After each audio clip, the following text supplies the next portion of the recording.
I guess in Europe or Japan, somewheres along the line, the information gets out that Mario Kart World is going to cost $80 digitally and $90 physically.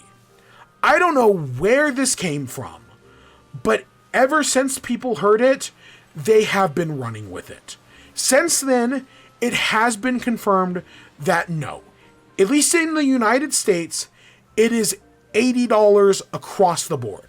Whether you are buying Mario Kart World physically or digitally, it is $80.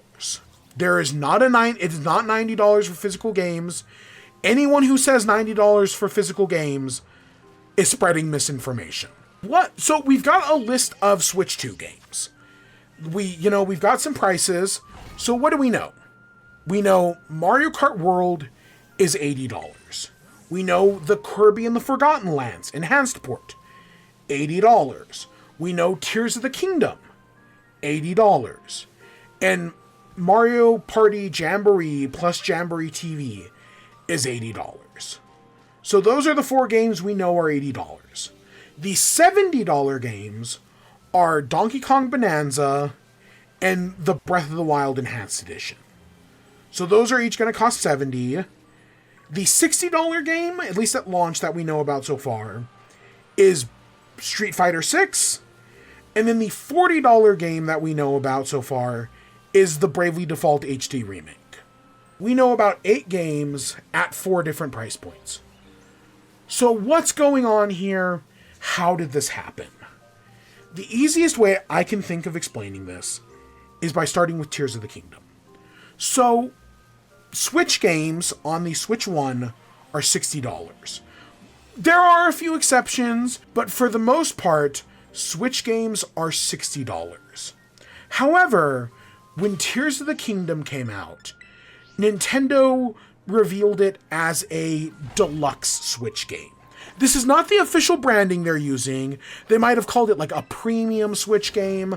I don't remember the exact term they used. But basically, they said that because they have sunk more time, money, and production into Tears of the Kingdom, it's one of the biggest games Nintendo has ever made. As a result, they were giving it a deluxe price of $70. This was the first Nintendo Switch game to cost $70.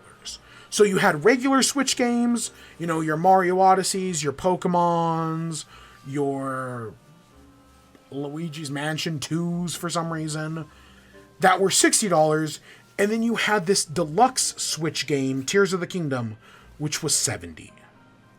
So now we come to the Switch 2. All games are seemingly getting a $10 price increase.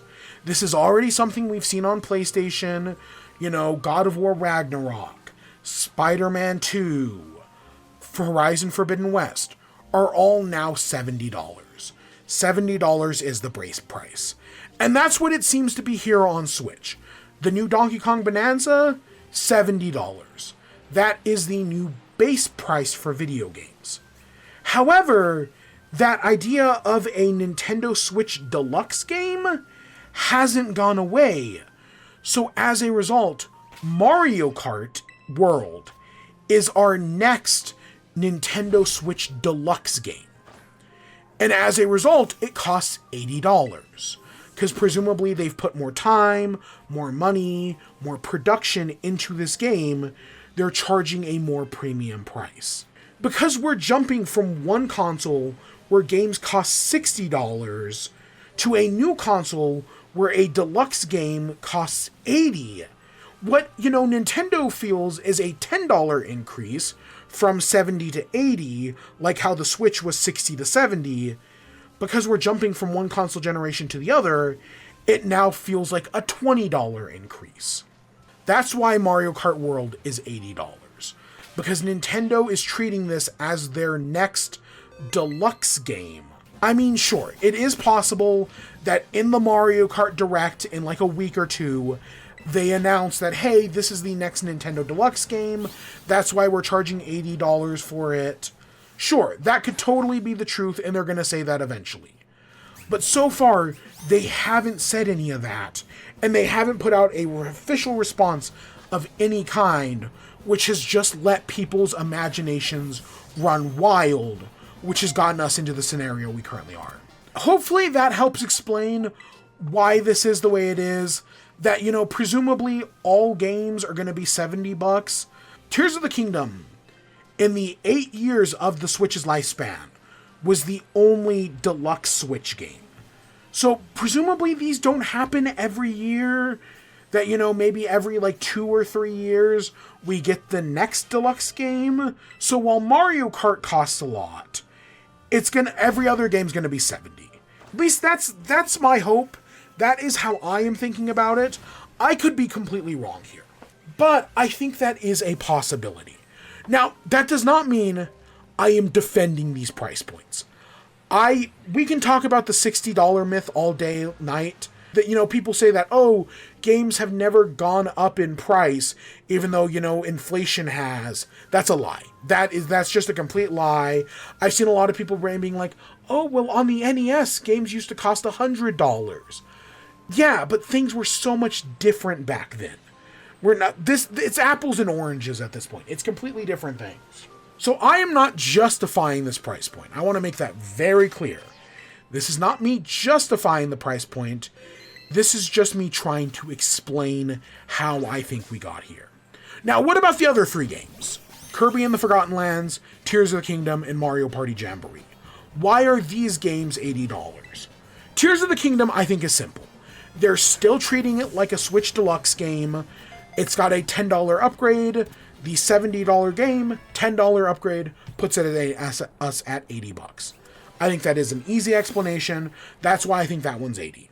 And that also explains why Breath of the Wild is 70, because that was a $60 game, getting a $10 upgrade, which puts us at 70. For Kirby and Mario Party Jamboree, the reason why I think these games are $80, and presumably are going to have a $20 upgrade, whereas, you know, these other games are only $10, is because they're not just HD upgrades.